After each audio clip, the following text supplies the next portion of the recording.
কবিগুরু রবীন্দ্রনাথ ঠাকুরের জন্মদিনে তাকে শ্রদ্ধার্ঘ কৃপণ। আমি ভিক্ষা করে ফিরিতেছিলেন গ্রামের পথে পথে, তুমি তখন চলেছিলে তোমার স্বর্ণরথে। অপূর্ব এক স্বপ্ন সম লাগিতেছিল চক্ষে মনে। কি বিচিত্র শোভা তোমার, কি বিচিত্র সাজ। আমি মনে ভাবিতেছিলেন এ কোন মহারাজ, আজি শুভক্ষণে রাত পোহালো।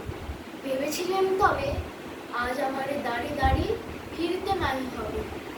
বাহির হতে নাই হতে কাহার দেখা পেলাম পথে। চলিতে রথ ঘন ঘন ছড়াবে দুই ধারে। মুঠা মুঠা করিয়ে নেব ভারে ভারে। দেখি সহসা রথ থেমে গেল আমার কাছে এসে। আমার মুখ পান চেয়ে নামলে তুমি হেসে। দেখে মুখের প্রসন্নতা জুড়িয়ে গেল সকল ব্যথা। হেনকালে কিসের লাগে তুমি অকস্মা, আমায় কিছু দাও গো বলে বাড়িয়ে দিলে হাত। মরি, একই কথা রাজা ধীরাজ, আমায় দাও গো কিছু। শুনে ক্ষণকালের কাছে রইল মাথা নিচু। তোমার কি বা অবাক আছে ভিখারি ভিক্ষুকের কাছে। এ কেবল কৌতুকের বয়সে আমায় প্রবঞ্চনা। চুরি হতে দিবেন খুলে ছোট একটি কণা।